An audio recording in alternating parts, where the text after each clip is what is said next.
This conference will now be recorded.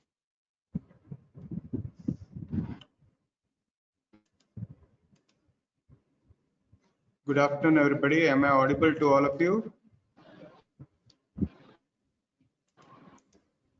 Yes, sir. Okay.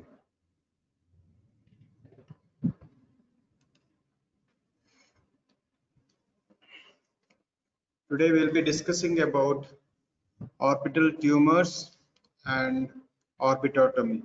What are the various basic types of orbital tumors and how do you classify them?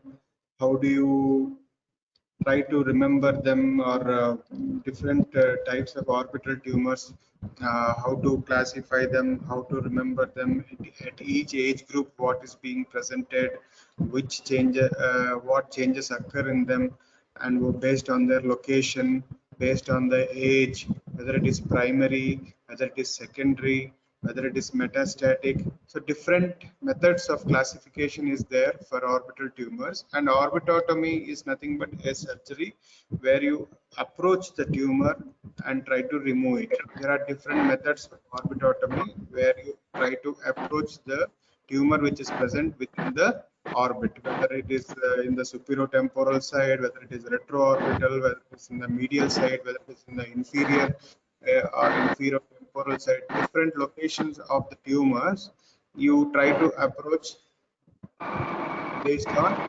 orbitotomy. So now coming to various orbital tumors.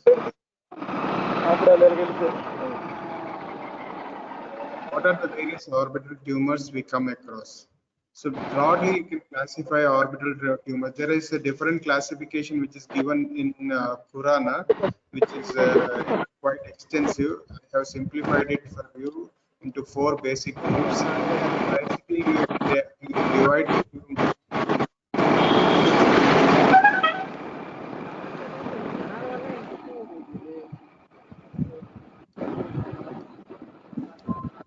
there is some disturbance coming from someone who is in this.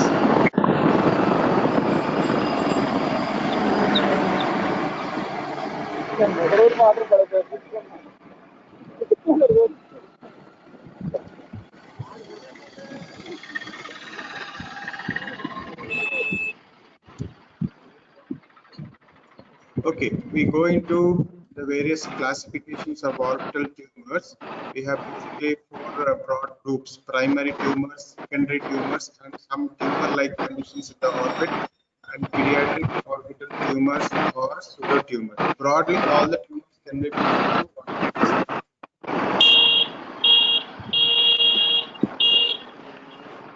Somebody seems to be in the traffic. There is a lot of noise coming from the opposite side.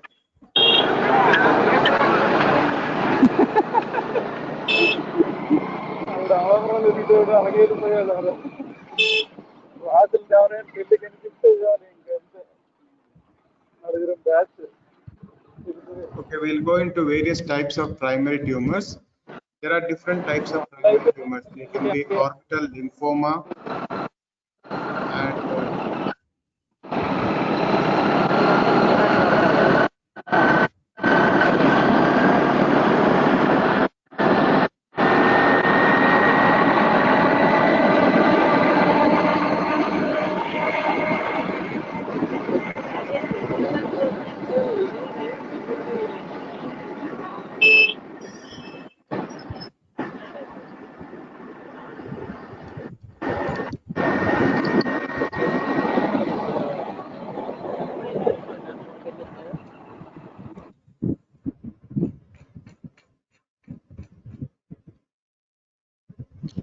okay.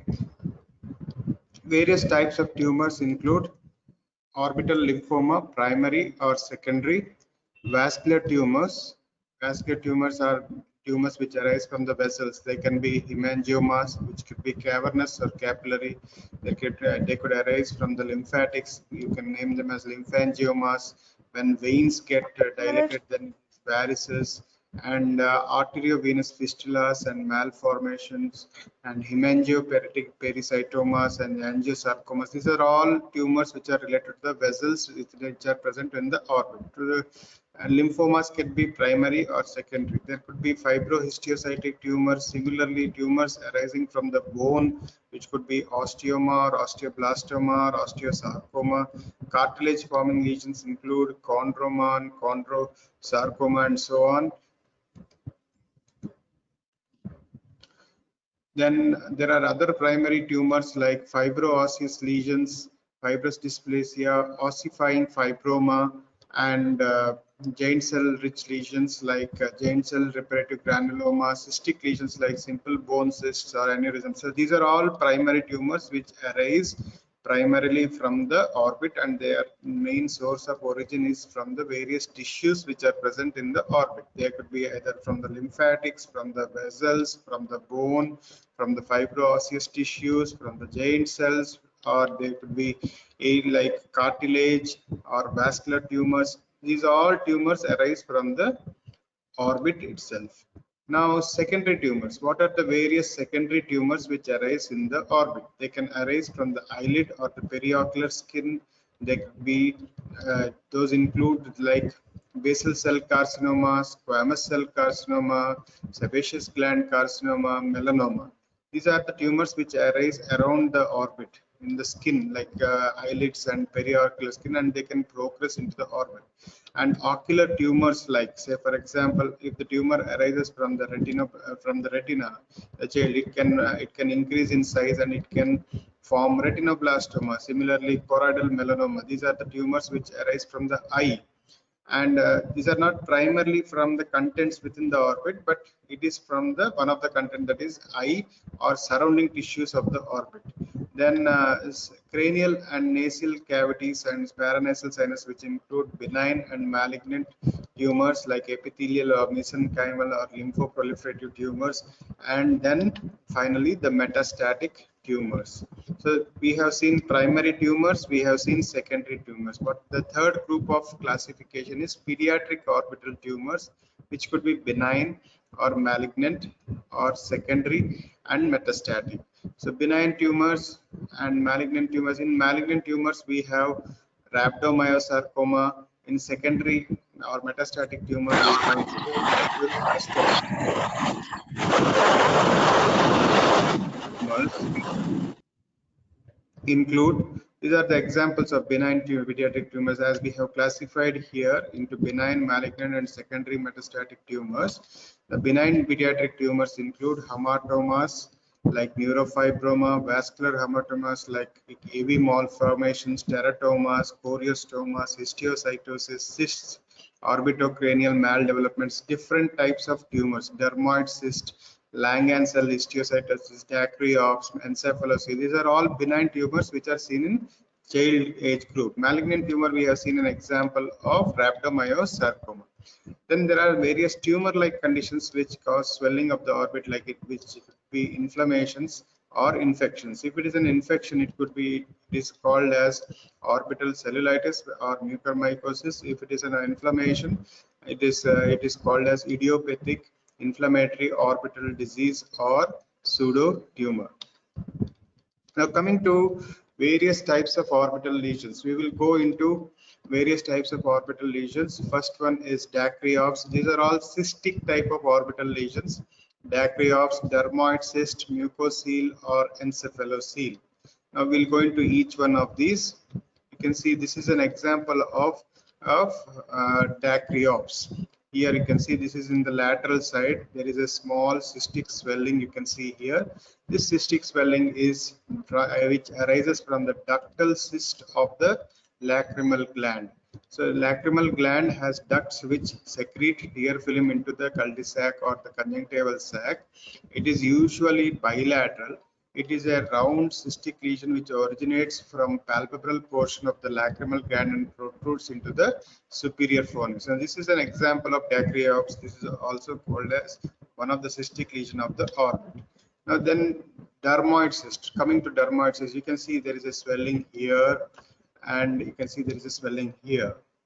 Okay, so now this, what is this most common location is of the dermoid cyst is the in the superior temporal region, and it is freely mobile on under the skin, and whereas it is occasionally superior-nasal and posterior margins are easily palpable. When you palpate in this region, you will be able to make out the posterior margin, and there is no displacement of the globe. This globe is usually normal; it does not press on the globe, and it usually presents in infancy. So this is an example of dermoid cyst, and deep dermoid cyst presents in adolescence. This is in adolescence or in adult life. What do you see here? You see a tumor which is present in the temporal supranasal aspect. This is it causes a non-axial proptosis, and there may be an extension into the temporalis fossa or intracranially, and usually associated with bony defects. You can see that this area the bone is eroded. This area the bone is usually eroded, and it may leak and cause granulomatous inflammation or fibrosis. So this is an example of a CT scan showing an heterogeneous, well circumscribed lesion. So since it is not behind the eyeball, sometimes it can push the eyeball, and that is why it causes non-axial proptosis. Coming to other examples like mucocele, you can see here there is a small swelling here.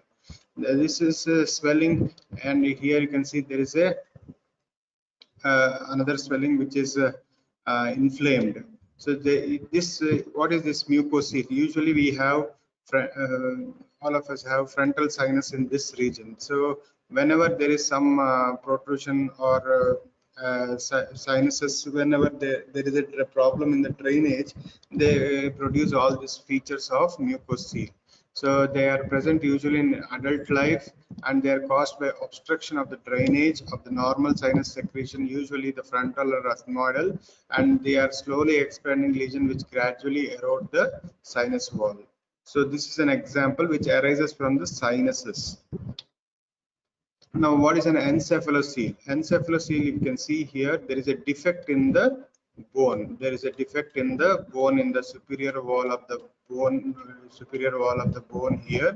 So what is happening? There is a protruding of the contents of the brain. So whenever there is a herniation of intracranial contents to the congenital skull defect, you call it as encephalocele. So it will push the eyeball forward. Meningocele contains only dura. When it contains only the dura matter, then it is called as meningocele.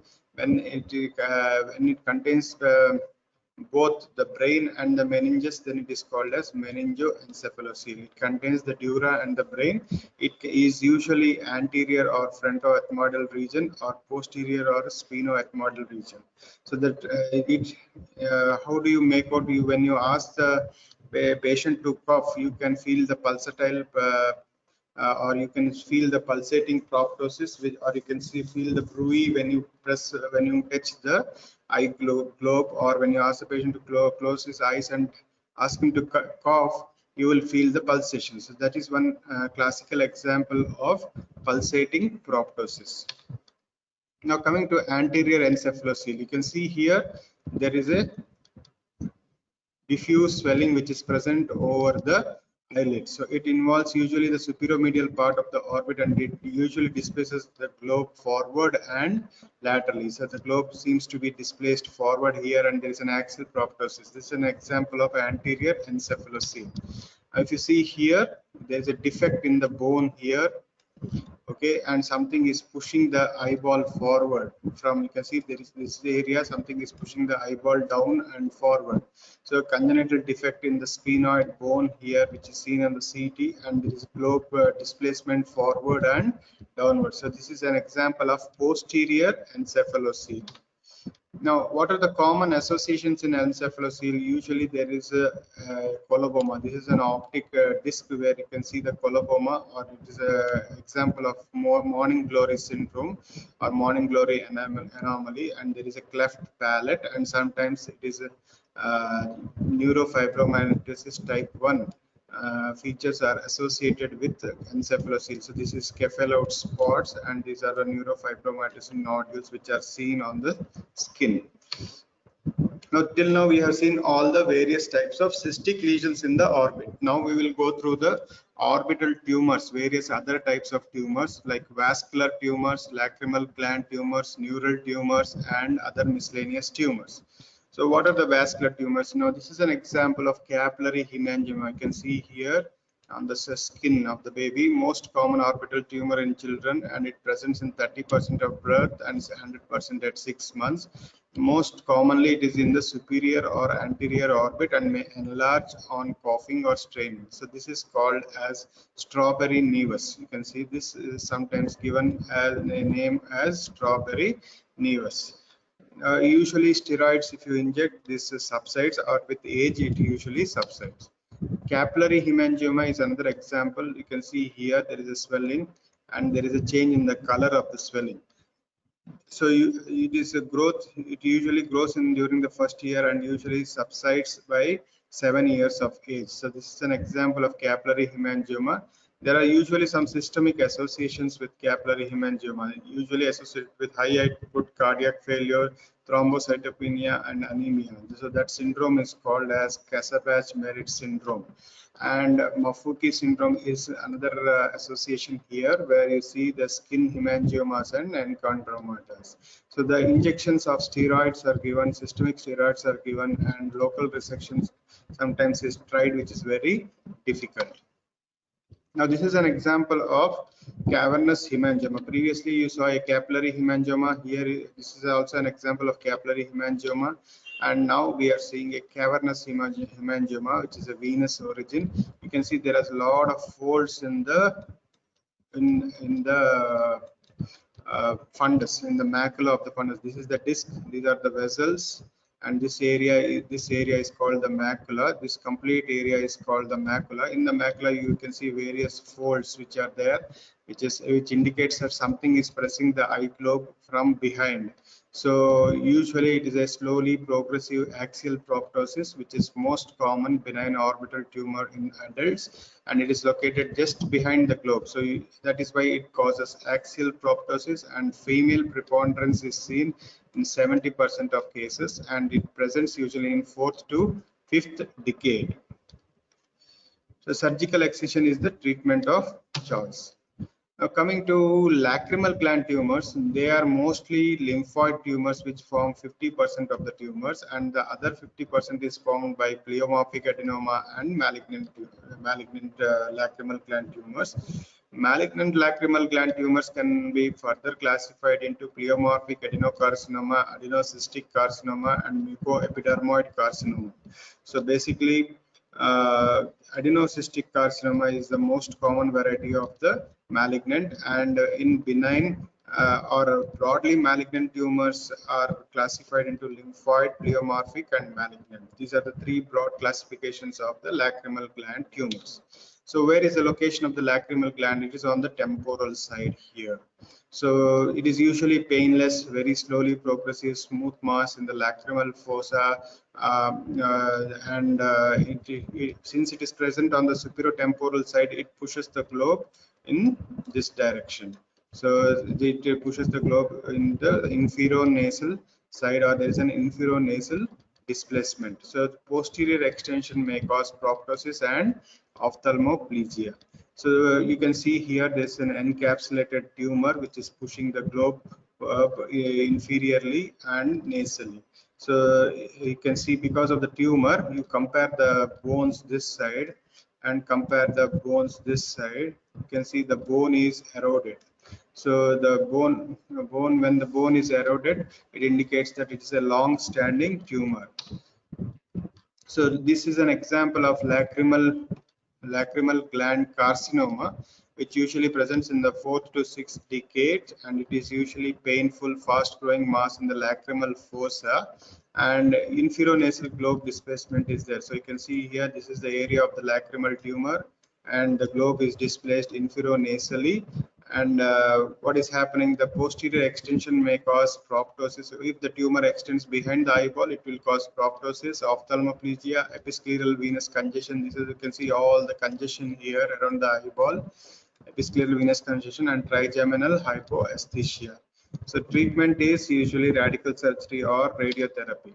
So optic nerve glioma, this is another example which is seen in the eye of the around the optic nerve or the optic nerve sheath. So typically affects young girls, and neurofibromatosis type 1 is a common association of this tumor and presents at the end of the first decade with gradual visual loss. Gradually progressive proptosis is seen, and finally patient develops optic atrophy which lead to visual loss. So usually if there is no if the vision is good and cosmosis is not affected, you just observe, and if vision is getting affected, you have to excise the tumor. If intracranial extension is there, surgery is not possible, then we have to try radiotherapy. Now this is an example of optic nerve sheath tumor which is typically seen in middle-aged women, and it is gradually progressive visual loss due to optic nerve compression is seen here. And optociliary shunts, you can see these are the optociliary shunts, few dilated vessels which are seen in the optic disc. And there is a prop, since it is behind the eyeball, the proptosis is in the forward direction, and proptosis is due to intracoronal spread of the tumor, and you can see there is calcification of the tumor on the CT scan. So that is a classic sign of optic nerve sheath meningioma. Now coming to lymphoma, you can see here when you avert the lid, there is a swelling in the upper eyelid, and you can see there is fullness of eyelids, both eyelids in this particular patients, and usually it is confined to the area of the lacrimal gland most commonly. As I said, lymphoid tumors are most common in the lacrimal gland region. So this is an example of lymphoma which is seen in 6th to 8th decade. So radiotherapy and is the most commonest modality which is used. Chemotherapy can be tried for disseminated disease or when the disease is widespread. So rhabdomyosarcoma, myo means muscle. So it involves mainly the muscles, and it is usually seen in children. This is a type of tumor which is seen in children, and it has a rapid onset in the first decade of life, which progresses very quickly, and it can occupy the whole orbit, or it may involve the part of the orbit, and it causes proptosis like this. So palpable mass and ptosis is about 30%. Treatment is either radiotherapy or chemotherapy. Accentration of the radio-resistant tumor is if it is recurrent. Now this is an example of childhood metastasis tumors like neuroblastoma or chloroma. What you can see here, neuroblastoma or chloroma. You can see what is happening here. This child has problem in the right eye, and it is sometimes usually bilateral, this neuroblastoma, and typically involves the superior orbit. These are all example of childhood tumors. Chloromas are usually present at the age of 7 years. There is a rapid onset of proptosis which is bilateral, and subsequent systemic dissemination which can lead to full-blown leukemia. So these are all examples of various types of tumors in children. Rhabdomyosarcoma, chloromas, neuroblastomas. We have seen initially cystic tumors, then we have seen vascular tumors, we have seen metastatic tumors, we have seen lymphomas. Now coming to adult metastatic tumors. Orbit has a very high blood flow, so metastasis is very common in orbit. So common primary sites of metastasis are breast, bronchus, prostate, skin melanoma, and gastrointestinal tract or kidneys. So whenever a patient is having a breast carcinoma or a bronchial carcinoma or a prostate carcinoma, the metastasis can be seen in the orbit. Okay, this is and it is usually seen in a very elderly age group patients. So this is an example of enophthalmos where the eye has been shrunken inside because of serous tumors, and this is an example of anterior orbital mass. You can see here this particular eye with the non-axial globe displacement. So primary site could be somewhere else, but this metastasis can be there in the orbit. Apart from this, there are surrounding sinuses. There are various sinuses like here, frontal sinus. We have a frontal sinus here, and on the medial side we have the ethmoidal sinus. Inferior we have the maxillary sinus. So and there is interiorly there is sphenoid sinus. So different sinuses are there. The carcinomas which arises from these sinuses, they also cause globe displacement either upward or laterally or different directions. So from the sinuses also, the surrounding structures can lead to problem in the orbit. Till now, we have discussed various types of orbital tumors. We have classified them into various groups: primary, secondary, metastatic, or pediatric tumors, or tumors arising from the surrounding structures. Then we saw various types of some basic clinical features of various types of orbital tumors, both cystic, vascular, secondaries, metastatic, and pediatric tumors. Different types of tumors we have seen. So as far as your exam point of view is concerned, you have to just have an idea about these orbital tumors. It is not a major question usually in it is not asked as a major question in orbital tumors.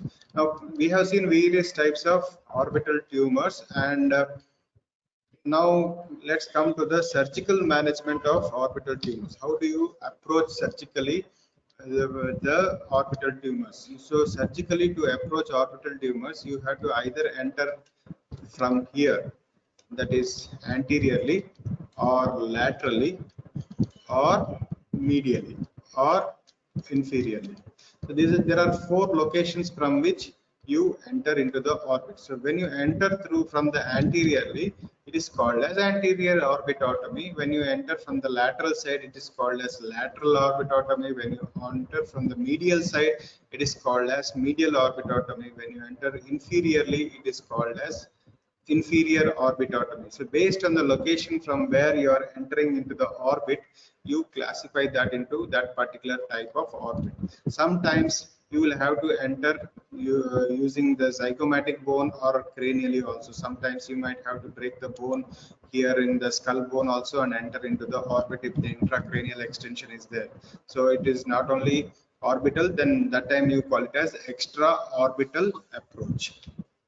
Now, as we saw there are various types of approaches. Lateral, this is the lateral side, this is the anterior side, and this is the medial side, and this is the inferior side. So now let's see how to the first decision is from where to enter into the orbit. When you want to enter into the orbit, you have to see where the location of the tumor is there. If the tumor is in the superiotemporal side, then better to enter from the lateral side. If the tumor is behind the globe and it is in the upward side, then you do anterior. If it is in the medial side, the tumor is in the medial side, then you can go from the medial incision. And if it is in the inferior side of the globe, then you can approach. So the nearest point from where you can easily approach the tumor is usually taken into consideration. So there are various types of incisions which are commonly used to enter into the orbit. So this is first one is Stellar's incision. This is an example of Stellar's incision, or the Stellar's incision A. And you give an incision along the brow and along the some few millimeters away from the lateral canthus, and then you enter into the bone. Then we have the lid crease with the lateral extension. Now this is a lid crease. This is the upper eyelid, and above 2 to 3 millimeters above that there is a lid crease, and from there you start the incision and you extend along with it laterally. And this third one is Burke's incision, or the modified Burke's incision, is nothing but lateral canthotomy which you do.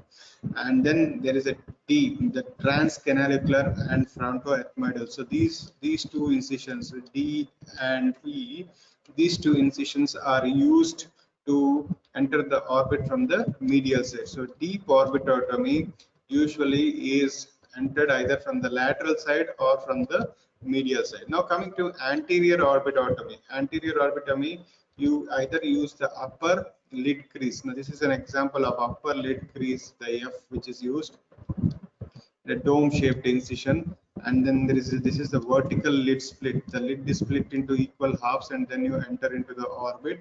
Then there is a transconjunctival incision. You can see here along the conjunctiva, transconjunctival incision. And then there is a lower lid percutaneous incision, and then the lower lid conjunctival incision. So different incisions, the inferior, the superior side, and the inferior side. If you are based on the location, So this is an example of anterior orbitotomy. This is medial orbitotomy. This is lateral orbitotomy. Anterior orbitotomy, you can enter either from above by using all these upper lid crease incisions or the lower lid incisions. So these are the different incisions which are usually applied to enter into the orbit. Now coming to lateral orbitotomy, if you see here, where is the tumor? Tumor is in the superiotemporal side. Here also the tumor is in the superiotemporal side. A CT scan also shows a tumor on the superiotemporal side. So the easiest approach for this is to go from the lateral side. So you either the lateral wall is removed, and then all the retroocular tumors, lacrimal gland tumors, and superolateral and inferolateral tumors can be approached by using this method. So these are the incisions which we just discussed, which can be used for the lateral orbitotomy. Coming to lateral canthotomy, you can see the tumor is just involving this much area. So you can use this modified Burke's incision or lateral canthotomy incision. This is C is lateral canthotomy incision and B is modified Burke's incision, and then you can retract the area and enter into the lateral wall of the orbit and approach the tumor. Majority of the lateral orbital lesions except very large and posterior tumors can be accessed using lateral canthotomy. Medial orbital tumors or medial orbitotomy are by using the Lynch incision. So this is an example of Lynch incision. The D which is used here, you can, or E which is these two are the incisions on the medial side. The frontoethmoidal Lynch incision is used. So from the frontal region to ethmoidal region, all these tumors which are present on the medial side of the orbit. You can see here there is a tumor on the medial side of the orbit involving the sinuses of the sphenoid. To access these tumors, usually you go towards the medial side. For example, a patient is having thyroid ophthalmopathy and medial rectus is swollen. You want to break the bone on the medial wall, then this is the way you approach towards the bone. So access to ethmoidal space, medial peripheral space, and medial intraconal space and medial part of optic nerve, everything, whatever you want to access medial side, you can use this approach, medial orbitotomy or Lynch approach. Then transcanalicular is nothing but this H which is seen around the limbus. So this incision is used to enter into approach mainly to have a good access towards the optic nerve for fenestration or medial intraconal tumors. So if the tumor is spread, so this is the cone which you can see behind the orbit. If the tumor is just behind the cone, like you can see here, the tumor is behind the eyeball. So to approach that, this is the best approach, transcanalicular approach. Coming to anterior orbitotomy, used mainly for anterior lesions. You can see here the tumor is more anterior. So the easiest approach would be to give an incision in this particular region and approach the tumor. So osteotomies usually are not done, can be superficial, inferior or lateral or medial depending on the location of the lesion, and can be transcutaneous, transseptal or transconjunctival. So you can give incision along the skin or along the conjunctiva below and then approach the tumor, used mainly for more anterior and not so large lesions. Now superior or anterior orbitotomies. Now these are the examples of superior incisions. There are different types of the G and F. This is the lid split incision, and this is the superior sulcus or the tarsal subbrow incision, which is called. And from this you can approach the anterior tumors. You can see here the tumor is present in the anterior side. So easiest approach would be from the sulcus, where you can enter this lid. This is the lid margin, and just above the lid margin is the sulcus. So this is an easiest way to approach this tumor. So eyelid crease incision can be extended laterally or medially depending on the location of the tumor. Usually a subbrow or a coronal flap is used. Now coming to vertical lid split. Now this is G. This incision is vertical lid split. This also is used mainly for anterior orbital approach. approach. The lid is split vertically at the junction of the medial 1/3 and lateral 2/3, and then this is the lateral 2/3. This is the lateral 2/3.